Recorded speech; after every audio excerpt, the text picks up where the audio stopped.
श्रद्धास्पद आत्मवृंद तोताराम ढोंडियाल जिज्ञासु का सादर प्रणाम स्वीकारिएगा। बचपन से वर्तमान तक नामक पुस्तक के 20वीं शीर्षकांतर्गत ग्रामवासी के रूप में को 20 क्रमों में बांच रहा हूँ। पहला है सन 1964 से सन 1972 तक हरिद्वार में अध्ययनरत छात्र जीवन के ग्रीष्मावकाशों में गांव के युवाओं द्वारा राजा हरिश्चंद्र, सती सावित्री, श्री कृष्णावतार, सीता स्वयंवर, रामी बौराणी, तिल रोतिली तथा स्वरचित पारिवारिक नारी सम्मान, दहेज विरोधी सामाजिक समस्यात्मक नाटकों का मंचन करवाता था।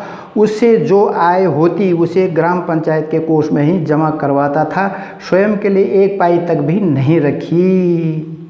एक समय की बात है, एक ग्रामीण ने रामलीला में अपने बच्चों को हनुमान जी के साथ के बंदर बनाने पर मंच फूंकने की धमकी दी, जबकि उसके बच्चे स्वेच्छा से ही हनुमान जी की सेना में शामिल हुए थे। रामलीला विषयक सामग्री मैंने ग्राम वक्ता से ला रखी थी। मुझे अंत तक चिंता सता रही थी। चूंकि ग्रामीणों ने उसका खुलकर विरोध नहीं किया था, अतः रामलीला बड़े तनाव में संपन्न की। उसी दिन मैंने मंच से आजीवन अपने गांव में किसी भी प्रकार के मंचन न करने की घोषणा की। संयोग ही है कि उसके बाद न मैंने और न ही अन्यों ने इन पंक्तियों को लिखने की बेला तक भी वहाँ कोई मंचन नहीं किया। मेरे सुनने में नहीं आया, मैंने नहीं सुना। दूसरा, फरवरी सन 1981 में ख्वाले में अखरोट, नाशपाती, खुमारी नामक 25-25 पौधों का निःशुल्क वितरण और रोपण करवाया। तीसरा, रविवार 6 जनवरी सन 1985 के दिन बेटला बैठक बांसी नामक नारी सभा गठित की। इसके लिए अपने कुलदेव श्री निरंकार के नाम 2.5 किलो वजनी भेली उचना रखी थी। 21 नारियों और 11 नरों के हस्ताक्षर युक्त सफलता मिलने पर उक्त समय गांव में रह रहे 42 मवासों हेतु भेली के 42 टुकड़े कराकर बंटवाए। चौथा, उक्त बैठक के नाम देहरादून से मोहर बनाकर लाया। पांचवां, उक्त बैठक के नाम ग्राड खर्क नामक पत्रालय में खाता खुलवाया। अपने गांव का पत्रालय जसपुर होने के कारण एतत् संबंधी कोई भी नारी इसे संचालित करने में असमर्थ थी। सभी की सहमति से उक्त पत्रालय में इसलिए खोला कि वहां से मैं संचालित कर लेता था।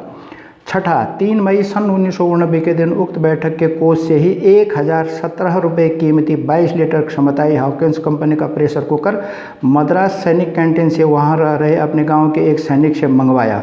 उस समय बसें बैजरो थलीसैंण मार्ग में जीवई तक ही आती थी। वह सैनिक उक्त स्थान में उक्त प्रेशर कुकर को दुकानदार के हवाले कर आया था। वहाँ से दूसरे दिन मैं लाया। पौड़ी से सौर ऊर्जा विषयक सामग्री भी जीवई में तथा निर्धूम चूल्हे विषयक सामग्री चौखाल उतारी थी। दोनों स्थानों से गांव वाले श्रमदान में लाए थे। सातवां, समय समय पर गांव के पंदेरों, नवों और ढंडियों की सफाई की और करवाई। आठवां, समय समय पर प्रत्येक घर में भजन कीर्तन भी करवाए। नौवां, उरेडा अतिरिक्त ऊर्जा विभाग पौड़ी के ही सौजन्य एवं ग्रामवासियों के सहयोग से नरवाबासी लंगोरा में स्थित तत्कालीन 45 घरों में मार्च सन 1985 में मिट्टी सरिया मिश्रित 4 इंची गोलाई में बने सीमेंट के नलों से युक्त निर्धूम चूल्हों की स्थापना की और करवाई। संबंधित सामग्री 20 जनवरी सन 1985 के दिन चौखाल से श्रमदान में लाए थे। 10वां, 2 अप्रैल सन 1985 के दिन शराब की भट्टी समूल नष्ट करवा दी। 11वां, शराब भट्टी नष्टीकरण प्रसंग में पट्टी पटवारी के पास 9 नारियों सरवा ढोंडियाल, श्रीमती गेंदा सुरेशी, श्यामा गयली, सैना आनंदी, सरवा जुयाल, श्रीमती रगनती रवती निमकी पर 5 तोला सोने का बना गुलोबंद, चांदी की एक पायजेब और नगद 1000 रुपये चोरी करने के साथ ही हाथ पकड़कर सड़क तक निकालने के लिखित आरोप का 7 अप्रैल सन 1985 के दिन निरस्तीकरण करवाया। 12वां, 27 मई सन 1985 के दिन सरला बहन की शिष्या श्रीमती शशि प्रभा रावत को गांव में लाकर नारी सशक्तिकरण करवाया। 13वां, मेरे द्वारा 22 सितंबर सन 1985 के दिन गांव के आबाल वृद्ध नारियों की बैठाई गई बैठक में गांव में सौर ऊर्जा, पवन ऊर्जा स्थापितार्थ खुणको खिल में 250 वर्ग मीटर जमीन देने का प्रस्ताव पारित हुआ।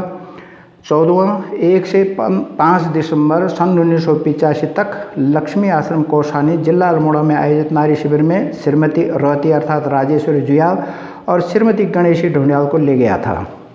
15वां, उरेडा पौड़ी के सौजन्य एवं ग्रामवासियों के सहयोग से 10 पोल, 10 शीशे और सौर ऊर्जा से ऊर्जित बैटरी द्वारा चालित दूरदर्शन यंत्र की स्थापना की और करवाई। संबंधित सामग्री जीवई से श्रमदान में लाए थे। 16वां, 23 जून सन 1986 के दिन बेटला बैठक बांसी की बैठक में वह प्रस्ताव ध्वनिमत से निरस्त किया गया जिसमें ग्राम पंचायत बांसी द्वारा 15 फरवरी सन 1986 के दिन कृत अपनी बैठक के प्रस्ताव संख्या 3 के अनुसार बेटला बैठक बांसी को बंद किया जाए कि भाषायुक्त पत्र दिया गया था। 17वां रविवार 7 सितंबर सन 1986 के दिन हुई बेटला बैठक बांसी के बैठक में जानकारी दी गई कि आधारिक विद्यालय बांसी ग्रामस्थ घराट एवं ग्रामस्थ संपूर्ण मार्गों का जीर्णोद्धार किया जा चुका है। 18वां सरकारी मानकानुसार बालिकाओं की संख्या न होने से खुणकुखिल नामक स्थान में कन्या पूर्व माध्यमिक विद्यालय खुलवाने में मैं असफल रहा।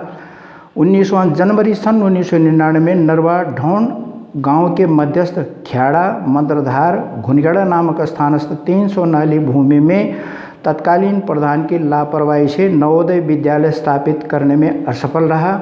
20वां सन 1921 में लिखित माध्यमिक शिक्षा अधिनियमांतर्गत कक्षा 5 उत्तीर्ण छात्रा किन्हीं कारणों से कक्षा 6, 7, 8, 9 उत्तीर्ण न करने पर स्वयं की 18.5 साल की अवस्था में सीधे कक्षा 10 की परीक्षा दे सकती है तथा छात्र स्वयं की 20वें साल की अवस्था में सीधे कक्षा 10 की परीक्षा दे सकता है।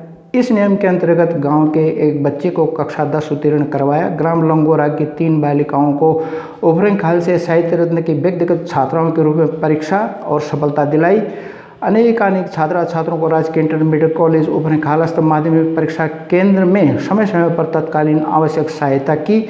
गांव के 2 युवकों को पौड़े में रोजगार दिलाया।